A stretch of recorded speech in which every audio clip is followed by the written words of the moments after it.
Okay, hello everybody. Welcome to the inside of my camera. This shot was really hard to set up, but I really wanted you guys to experience the inside of my camera the way that you might experience the inside of yours. This is a view from inside my viewfinder, right? I'm not looking at a digital screen on the back, I'm looking through my viewfinder. And so I did this because I wanted you guys to sort of see what it's gonna look like when you look through your own cameras when they're turned on in manual mode, so that you can get an idea of how to set your exposure and control your settings while you're looking through the viewfinder. This is a wall in my studio with some photographs, and what I want you guys to practice doing is setting your shutter speed, aperture, and ISO while you're looking through the viewfinder, okay? So when you're zooming in and out and composing your image, I want you to be looking through your viewfinder, not on the preview on the back of your screens, right? Look through the lens itself and out into the world, okay? So when your camera's turned on and you're looking through the viewfinder, and you push the shutter button down halfway, it will prime the program for your camera to start auto-focusing and make an exposure meter reading, which is what all of these green numbers down are at the bottom here. So we're gonna talk about these. But first, let's talk about autofocus. In the last video, I discussed autofocuses and setting those autofocuses on your camera. I had you guys watch a video of different kind of autofocus setups. So whether you have an autofocus that chooses an area to autofocus on, or whether you've set it up so that you can control which point you want to autofocus on. I like this one a lot of the time because it really allows me to choose where I'm going to focus, right? You can see my camera looking for something to focus on and it locks on. And I can choose that point if I set my autofocus mode to be single point. And then I sometimes have to hold a button down on the back of my screen while I use a dial on the back of my camera body to choose a point. So that's single point autofocus. Make sure you look up how to do that. Or you can choose a zone focus, which picks an area to focus on, okay? So once you've got autofocus down, and remember, you have to push your shutter button down halfway on the top of your camera to get that started, to get it starting to look for something, right? And if you push your shutter button down all the way, it'll take a photograph, right? It'll go click. So what you want to be able to do is distinguish between that half press of the shutter button, which brings up all of your autofocus systems, and it brings up your exposure reading systems down here, all right? So I tap my shutter speed button down halfway a lot to prime these programs. And I do that every time I want to take a meter reading so that I can see how my exposure is going to be, all right? Now we've been reading and watching videos about shutter speed, which is this first number here, f-stop, which is that F number there, and then ISO, right? The sensitivity setting of your camera over here. So make sure that you know how to control those on your camera, right? I have two dials on the side of my camera, one near my thumb and one near my index finger, and one controls shutter speed, right? That's my dial in the back. And some of you might have a wheel. And then my f-stop number, controlled by another dial, or sometimes I have to hold a button down on the back of my camera if I'm a Canon user, and I hold the button down on the back of my camera, the AV button, and then use my front dial to change my f-stop number. And if I let go of the AV button, maybe it'll control my shutter speed. So make sure that you know how to do that on your camera model. And then of course, the shortcut to your ISO. I have to hold an ISO button down on the back of my camera, and then I can use my dial to control my ISO. Now for this demonstration, I have my ISO set to 800, right? It's kind of bright in here and not too bright really. It's a cloudy, rainy day. So I have my ISO set to 800, and I know how to control my shutter speed and my f-stop number, my aperture number, all right? I have my autofocus points set. I can move them around if I want to, all right? Now, what about all these little dots and dashes and plus and minuses over here, okay? This is your meter. This is sort of telling you that these arrangements for numbers are going to result in a dark photograph, a bright photograph, or a well-exposed photograph. Now, you've read and watched videos on the meters, so you should know by now that the minus part of your meter tells you that it's going to be a little underexposed, and the plus side is overexposed, and the zero in the middle is the ideal spot where the camera thinks it'll be a nice, evenly lit image, all right? So the whole goal of using your light meter ultimately is to get it to somewhere near 0 where you think the image will be well exposed, okay? So as I'm scrolling through my shutter speeds, right, the faster my shutter speed is right now under these lighting conditions, right? Let's say I go up to 1/400th of a second. That 400 means 1/400th of a second, a fraction of a second. That's really fast, right? That's not gonna let in a lot of light. So in this situation where there's already not very much light, my meter's telling me that at a 400th of a second, at f5, which is a medium-sized hole in my lens, at 800 ISO setting, sensitivity, that my current settings are going to produce an underexposed image. So I need to slow my shutter speed down, right? And now at a 25th of a second at f5 at 800 ISO, my meter says I'm pretty close to 0, and that'll be a good photograph, right? So we're trying to zero out my meter, all right? Now, if I control my f-stop number, right, change the size of the hole to be really small or really big, right? A big hole lets in a lot of light. So if I go all the way down to 3.2, now I'm starting to go into the plus side. So then what I could do is I could speed my shutter speed up a little bit, a little faster. Now I'm letting in a little bit less light to compensate for that larger hole. So now my meter is back to almost 0. Good, okay?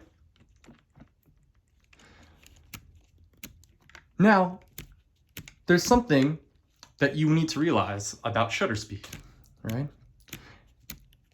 At a 25th of a second, right? That seems really fast, but that's about where a handheld camera starts to blur. It starts to shake a little bit. So if you're like me and you drink too much coffee, you might have shaky hands. I try not to shoot at a 25th of a second or slower. So if I'm down here at like a 1/4 of a second, right? That's way too slow to handhold. So I might need a tripod, all right? Now in these lighting conditions, if I wanted a slow shutter speed like that, maybe to capture some blur, I could speed up my exposure over here by closing my f-stop down to something like f16, a smaller hole, balancing my light meter again, right? But if I'm in a situation where I'm hand holding and I don't want to have that slow shutter speed, then I want to be up here, maybe near 50 or 60th of a second, which means that I'm going to have to open up my f-stop hole down to a big wide open hole like f4, right? Now, the last thing is ISO here, right? We've been reading about ISO sensitivity a little bit, and it can affect how these two things work together on the exposure, right? On your meter. Right now, I'm pretty close to zeroing out my meter. So at f3.5, big hole, a 60th of a second, pretty fast, fast enough to handhold, I get a good exposure. I'm looking at it right now, it looks great. All right, that's at 800 ISO. But what if I want to bring my ISO down a little bit? Because if you remember reading, higher ISOs give you a little bit of grain, a little bit of noise in your image. So I'm gonna bring my ISO down a little bit, holding my ISO button on the back of my camera and then using my dial. Bring it down to like maybe 400. You'll notice though that when I bring my ISO down and make my camera less sensitive to light, now my meter is telling me that I am underexposed. Well, that's because I haven't changed these guys yet. I just made my camera less sensitive to light. So now my 60th of a second at f3.5 f-stop were good. Now they're not because my camera is less sensitive to light. So now I have to adjust these settings again, slowing down my shutter speed or opening up my aperture or a little bit of both in order to zero out my meter. Remember, this shutter speed number controls the time in which the camera is open, letting light in. The f-stop number is the size of the hole, right? And then the ISO is the sensitivity to light. All of them affect how your meter will see what is a good or bad exposure, all right? This is the relationship between these three things, okay? And remember, there's limitations, right?